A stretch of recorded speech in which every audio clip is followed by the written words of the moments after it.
palabra para mis pasos, luz en mi sendero. Lámpara es tu palabra para mis pasos, luz en mi sendero. Buenas tardes, queridos hermanos, hermanas, oyentes de Radio Anglicana, la radio de la Iglesia. Bienvenidos a una emisión más de su programa La Palabra Hoy. Con nosotros, como siempre, el reverendo Juan María Tellería. Juan Mari, bienvenido.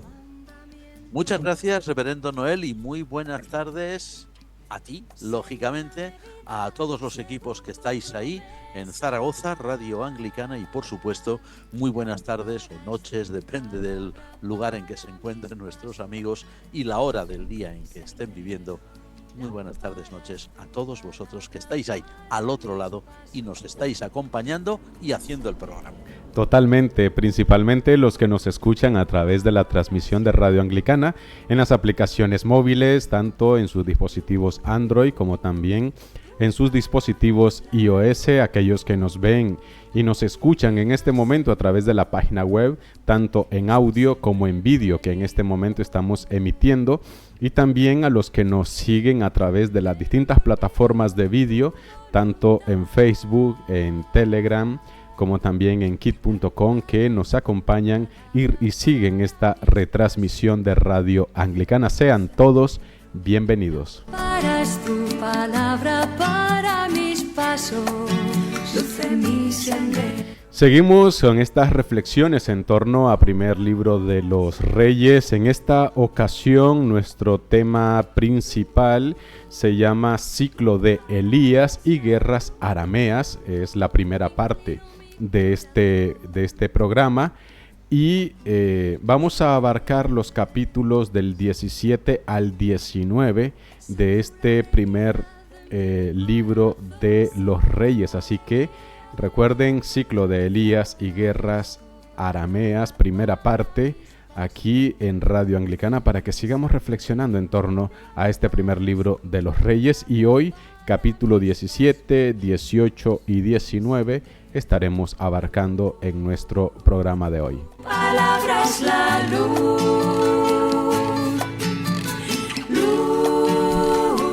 tu palabra es la luz.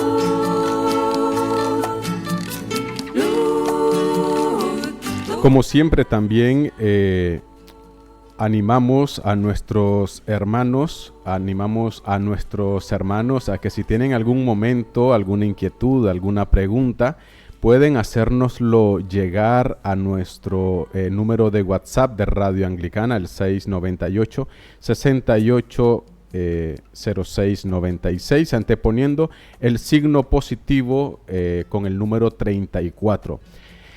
Corregimos el programa, el tema de hoy, corregimos el tema de hoy, es Reinos Independientes de Judá e Israel. Ahí está, perdón la confusión. Reinos Independientes de Israel y de Judá, y serían los capítulos del 14 al 16.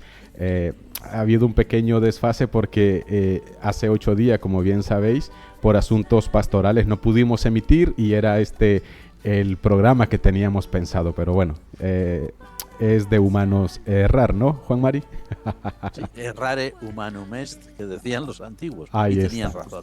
Bueno, pues entonces Reinos Independientes de Judá e Israel, capítulo 14 al 16 del primer libro de los Reyes, va a ser nuestro tema principal.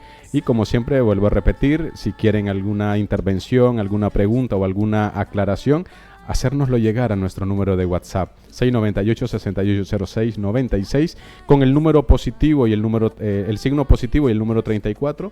Si están fuera de España, a este mismo número nos pueden hacer llegar sus interacciones. Palabra es la luz.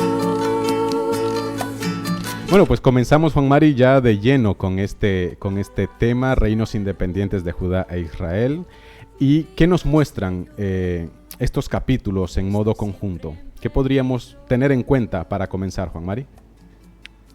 Bueno, si les damos, por decir así, una ojeada por encima simplemente, o una lectura rápida de las que a veces se pueden hacer sobre un libro cualquiera, desde luego esa ojeada superficial o esa lectura rápida, incluso como decíamos, bueno, pues es más que suficiente para mostrarnos un camino triste de dos reinos separados, el reino de Israel al norte, el reino de Judá al sur, pero reinos hermanos, los dos reinos hebreos, los descendientes, ¿no?, de los patriarcas Abraham, Isaac y Jacob, pero dos reinos hermanos que, como sucede muchas veces por desgracia, son hermanos enfrentados, hermanos que están en una guerra constante, una guerra fratricida y que parecen no tener ningún tipo de solución ni posibilidad de entendimiento entre ellos, ¿no?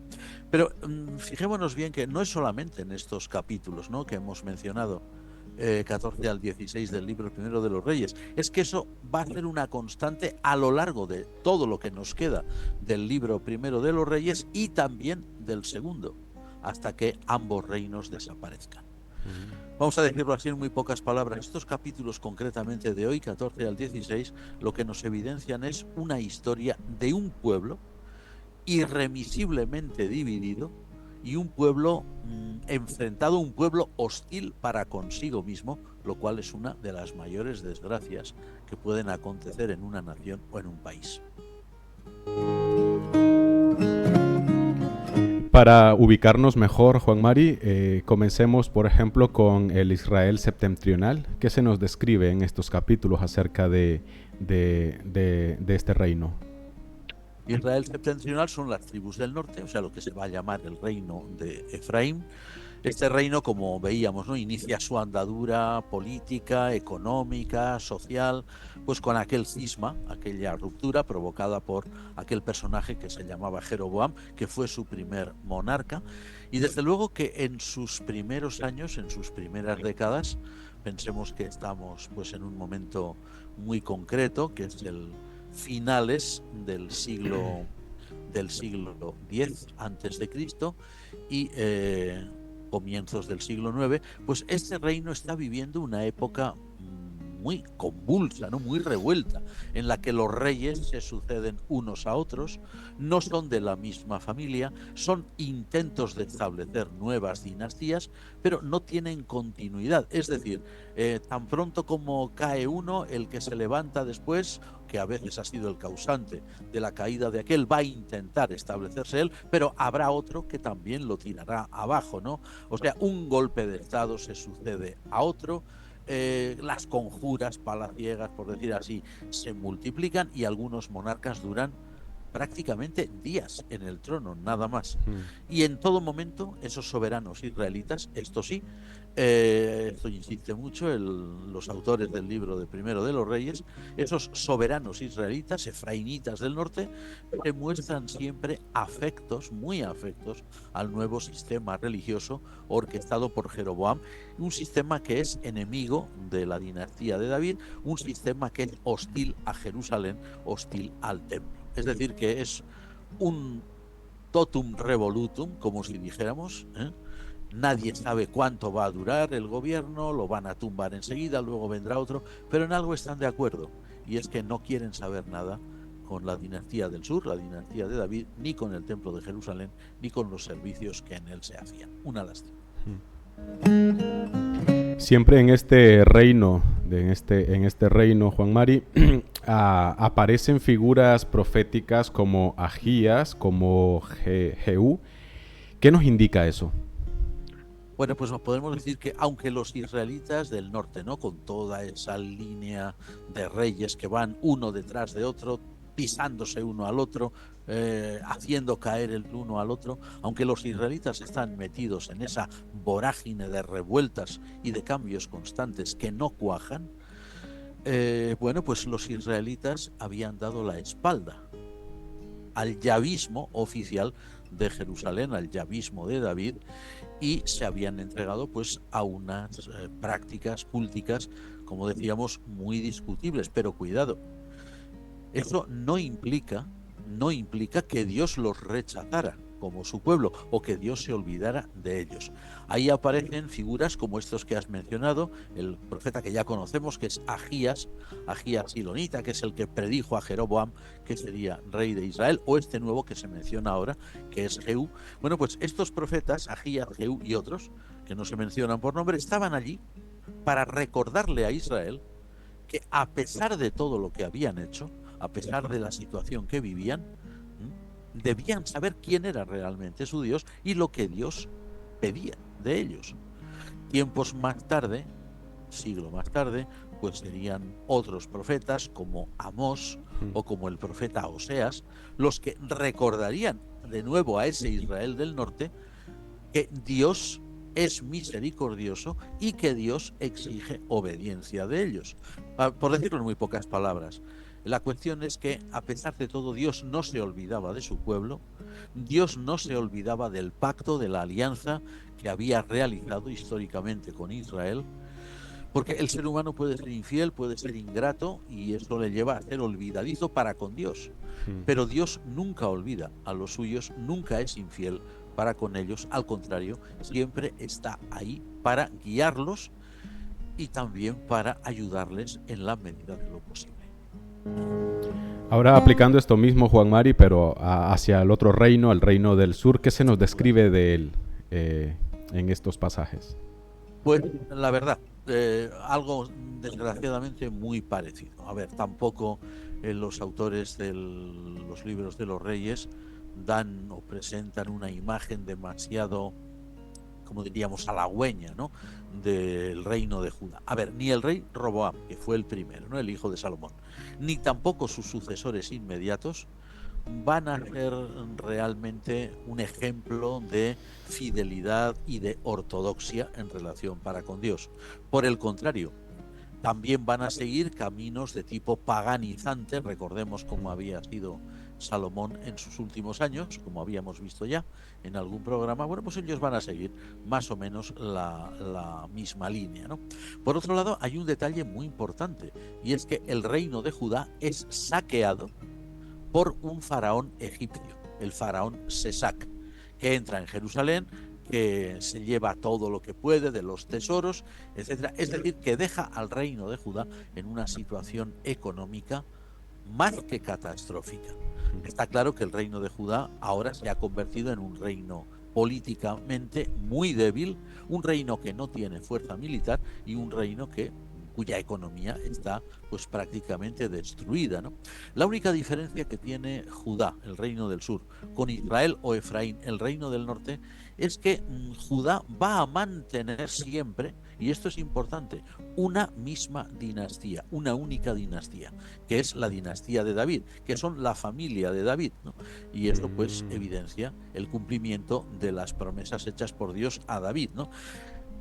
Ello garantizará, al menos en apariencia, va a garantizar cierta continuidad y cierta estabilidad política, cosa que, como hemos dicho, el Israel del norte nunca tendrá, porque el Israel del norte, como hemos visto, estará cambiando constantemente de reyes que no tienen nada que ver unos con otros y de dinastías que no van a cuajar o que van a cuajar durante muy poco tiempo. O sea, Israel y Judá van por la misma línea, pero al menos en Judá hay una continuidad dinástica que da estabilidad. En Israel, en Efraín, desde luego, no. Luego, en este reino, en el reino de Judá, Juan Mari, ¿hubo algún rey o hay alguno de ellos que se hubiese mantenido fiel al yavismo tradicional? Sí, lo sabrá.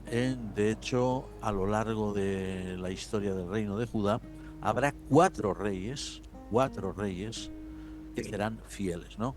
El rey Asa, o Asa, como dicen en algunas versiones, el rey Josafat, el rey Ezequías y el rey Josías. En estos capítulos, concretamente, nos encontramos con el rey Asa.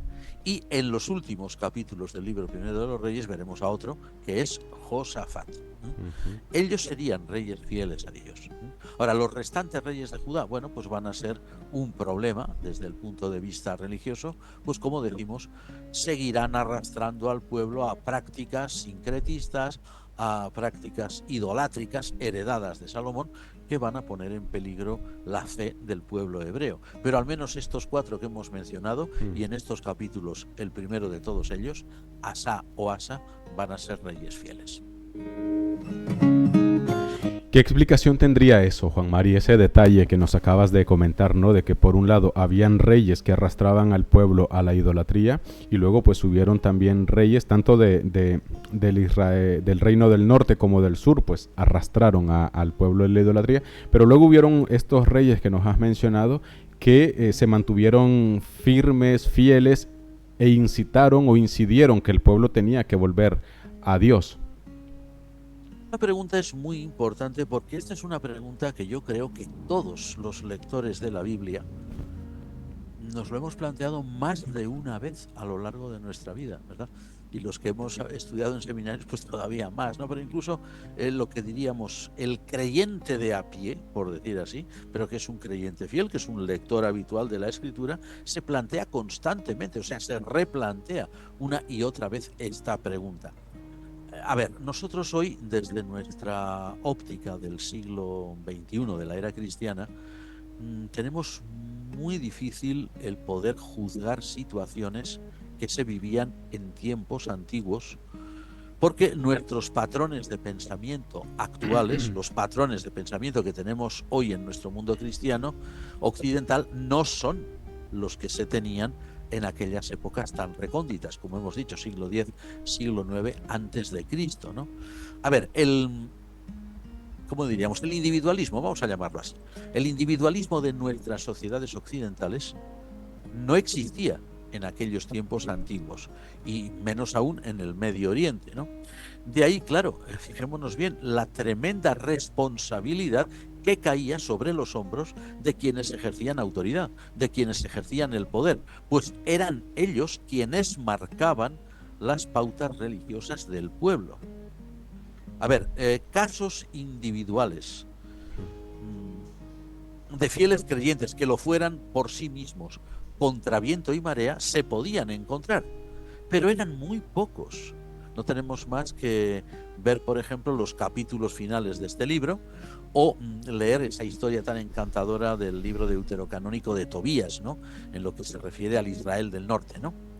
Los pueblos antiguos, que eran de una mentalidad más tribal que individual, sometían siempre al individuo a la influencia permanente del conjunto, ya fuera la familia, ya fuera el clan que abarcaba a varias familias, ya fuera la tribu que abarcaba a varios clanes, o fuera el conjunto de la nación entera.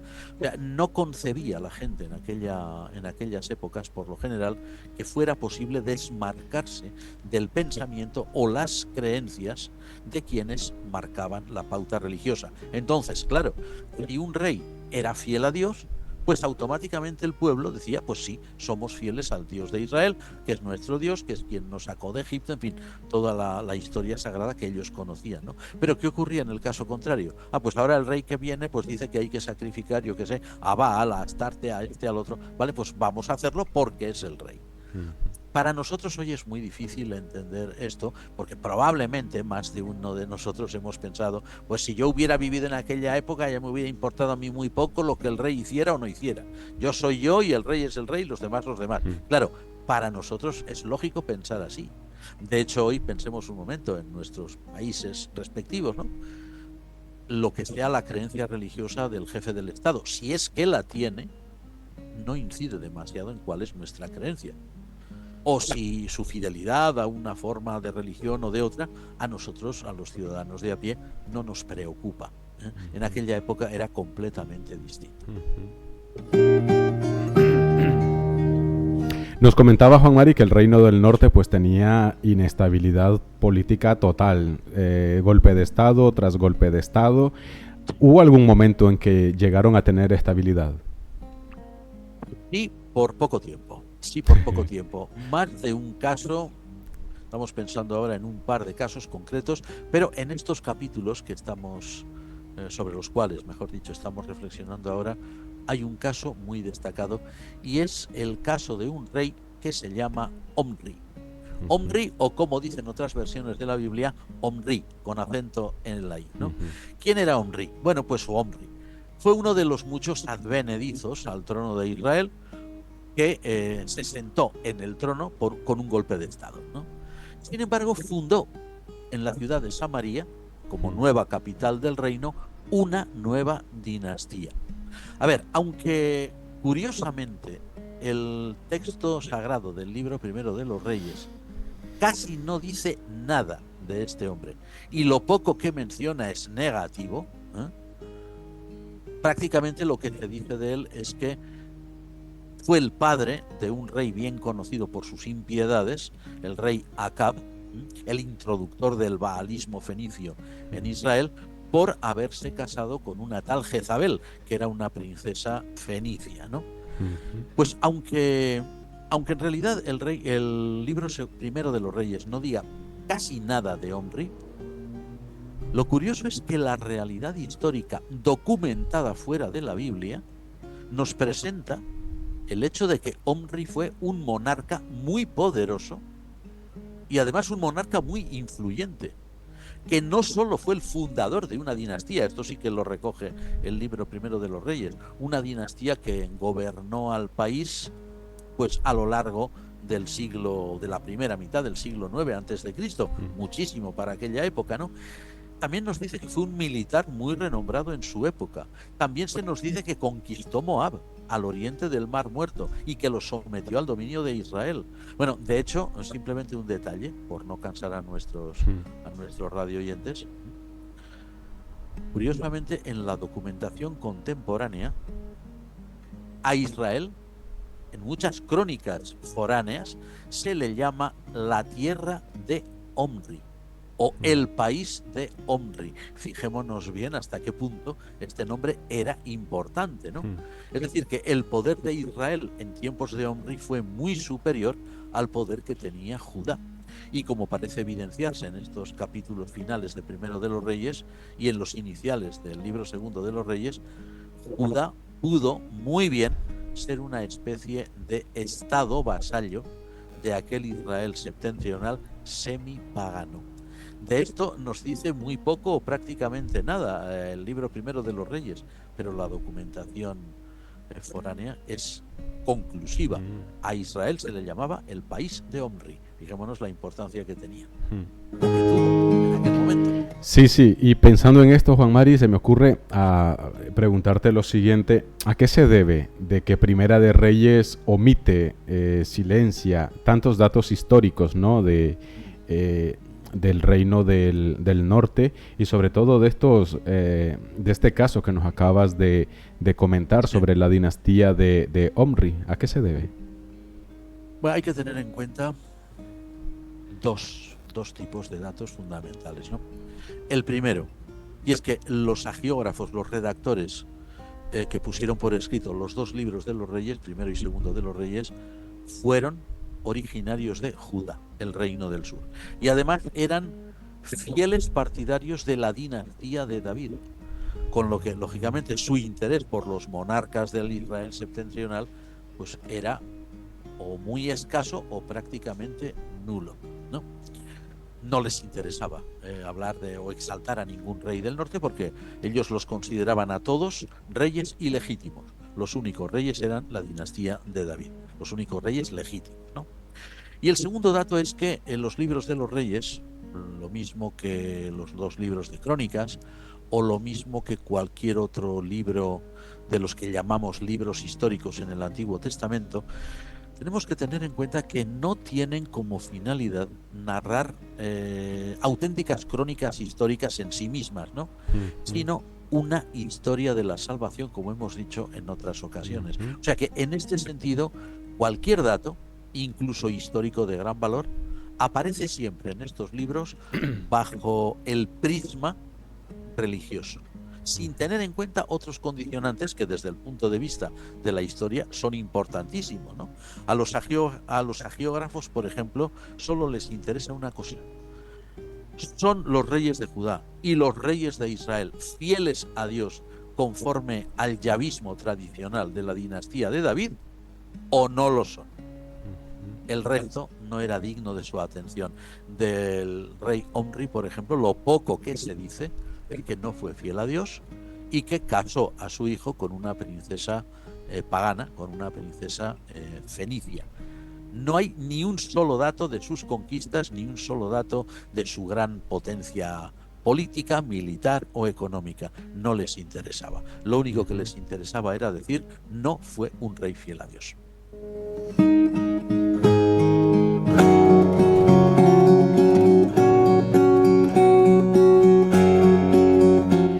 Ya para finalizar, Juan Mari, esto último que has comentado me ha gustado y me gustaría también que lo explicáramos con mejor detalle a nuestros oyentes, porque bien sabes de que hay personas que siempre están intentando ubicar cada cosa en el tiempo y cuando no lo pueden hacer pues les desestabiliza demasiado, incluso los lleva a negar la veracidad de esto. Entonces, me gustaría que retomaras este punto en la importancia que tiene esto, ¿no? A la hora de leer los libros de la Biblia, sobre todo estos a los que llamamos libros históricos. Está muy bien y me alegro, Noel, de que formules, que plantees esta pregunta en atención a nuestros amigos que nos escuchan, ¿verdad? En tantas partes del mundo. Fijémonos en algo muy importante. Cuando leemos la Sagrada Escritura, y concretamente esto, tú lo has dicho muy bien, estos libros que nosotros llamamos históricos del Antiguo Testamento, jamás debemos caer en la trampa de pensar que hay que probar, cueste lo que cueste, que cuanto se narra en estos libros históricos es la única historia real auténticamente acaecida en el tiempo y en el espacio. A ver, que haya, o que hubiera, mejor dicho, que hubiera una sucesión de reyes y dinastías en Israel, o que hubiera solamente una dinastía en el reino de Judá, eso es un hecho histórico real.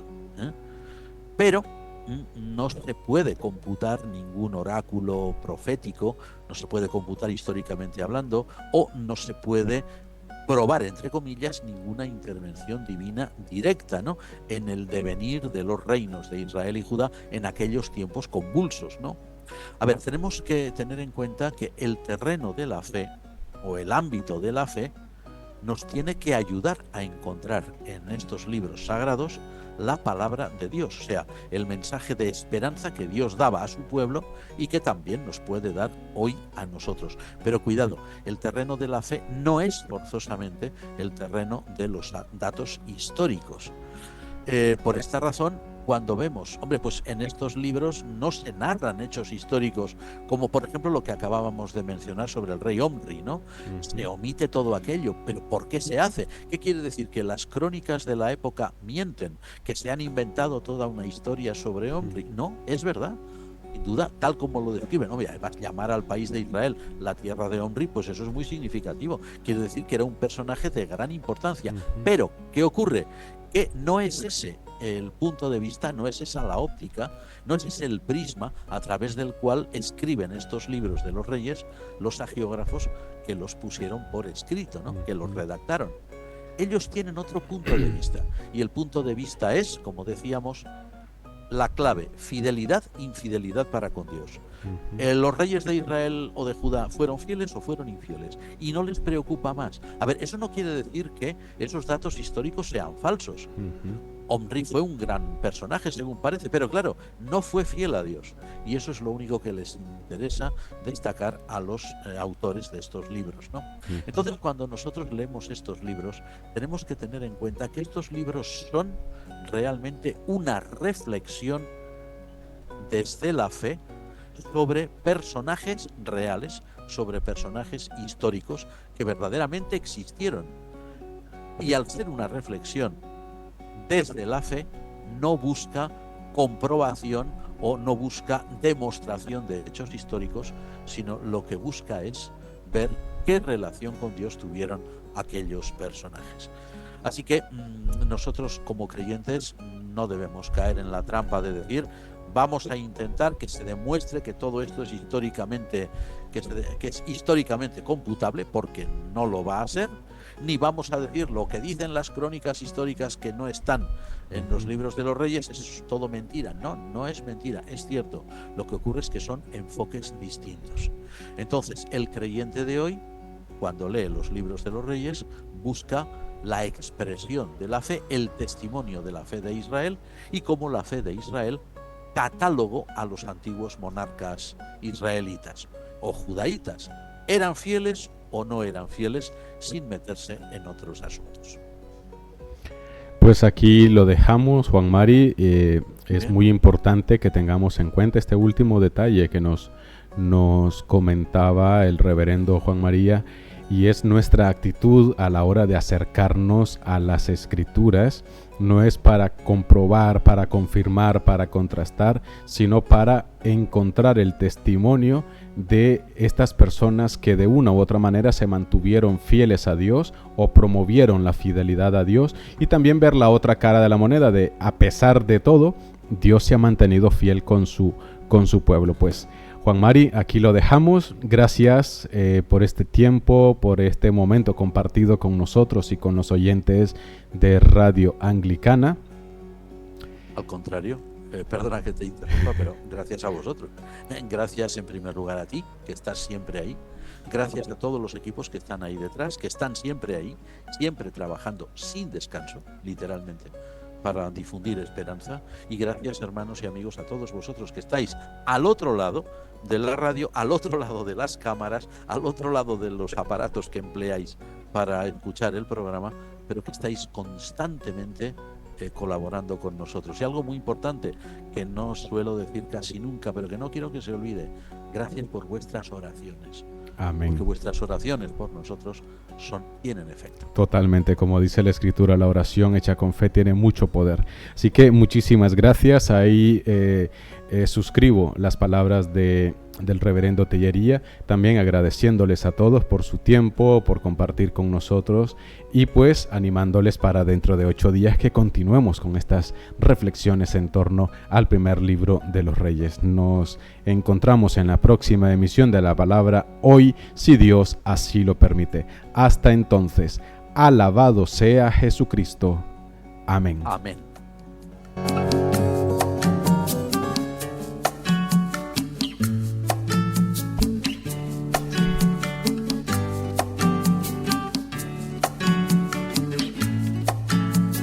Lámpara es tu palabra para mis pasos, luz en mi sendero. Lámpara es tu palabra para mis pasos.